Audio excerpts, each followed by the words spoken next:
Hey guys, it is Haley with Six String Country, and in this video I wanted to give you my best tips on how to actually start your band. I think sometimes starting a band is a little bit more complicated than it seems. You know, sometimes you can think like, oh yeah, like all I need to do is like throw a few people together, get a gig, it's gonna be really easy, and then you can really easily just procrastinate by all the little details that have to come together. So I started my own band about 2 years ago with my sister and have learned so much since then. We're still definitely in a growing phase, but it was something I had wanted to do for a really long time. I'd been, playing guitar in a lot of other people's bands, which is really fun, but now that I'm playing with my sister, just the ability to choose your own set list, get to have a lot more creative control on things, choose where you get to play is just a ton of fun. So I wanted to break down how I went about getting started, because if you are anything like me, sometimes just those little details that it takes to get actually going are what can easily stop you from actually going for it. So let's jump into it. So my first tip is just to start really small. Me and my sister started by getting a gig at a place that was down the street that we knew had live music, and we knew that no really major bands were gonna be playing there. We didn't have really anything recorded, we didn't have any videos of ourselves, and we were able to just kind of talk to them and talk them into us playing there for a couple hours. And just getting a first gig like this is really, really essential, because it sort of makes you get your whole set list together, and having that deadline makes it so you can't really procrastinate, especially when you're getting, a 2-hour set list together. That's a lot of songs you have to learn. So having something on the calendar, no matter how small the gig is a really great first step. Also with starting small, I would say starting small with, who you're considering for your band. If you don't have someone that's really close to you already that's musical, sometimes it can be a little bit intimidating just thinking who to ask. So I would encourage you to look within your circle and see if there are any people that are, good singers or do have a talent, and just start with one person that can kind of work with you on growing everybody else.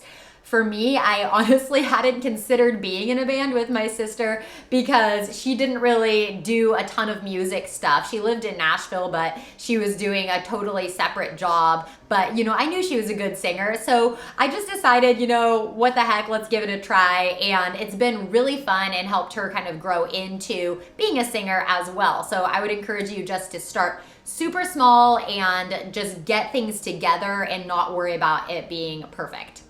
Which this leads me to tip 2, which is not being a perfectionist.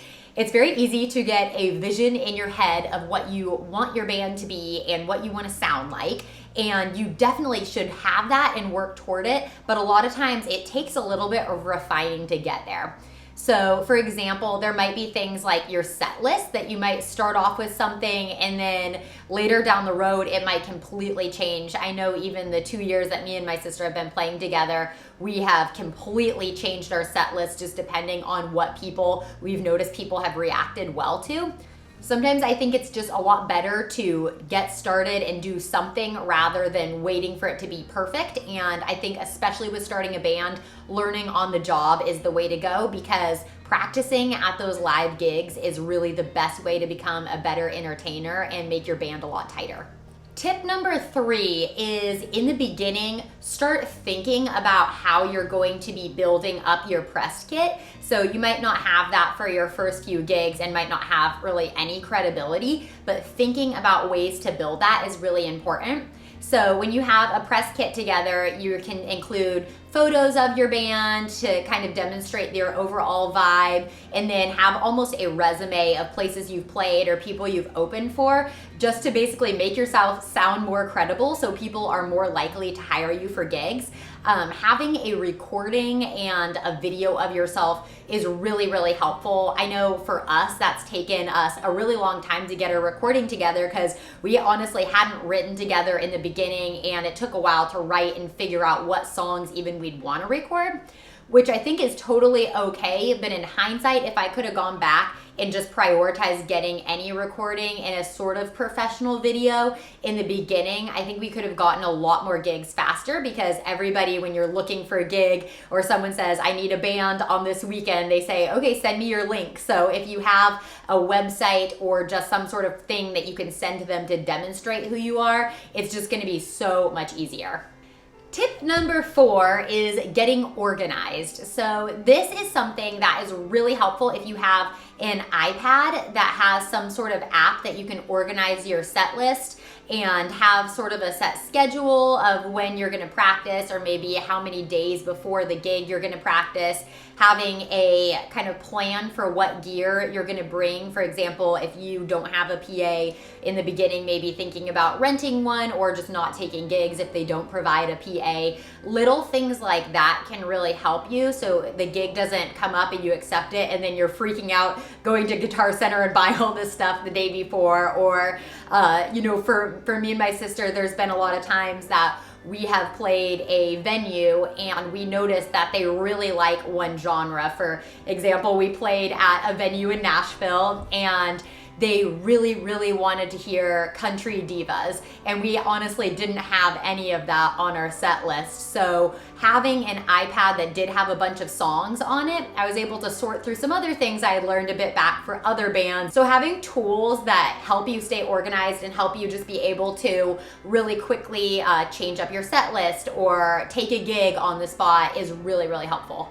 My last tip is with building your social presence.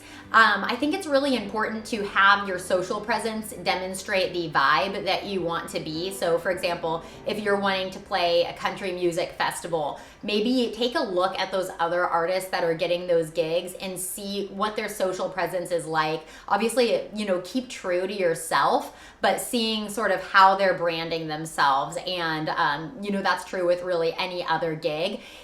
Interacting with people on social media, even if it's a small following, but they are people that are interested in your gigs, maybe it's like friends or something, and that they are paying attention, you're posting regularly about your gigs. Anybody that you can get to consistently show up to your gigs is really amazing. So that's something that just when you're starting, you can just sort of think about what you want your vibe to be, what your main goal is of sort of gigs that you want to be getting. And that way you can brand your social presence to match that. So I hope that these tips helped you. Again, I think the biggest thing is don't worry if you don't have everything together. Sometimes it's better just to get going and start somewhere than to have everything planned out before you get going. So if you do want to start your band, good luck. I think it is totally worth putting in a lot of work. It's just the most fun thing ever. And thank you so much for watching this video, and I hope that these tips helped you.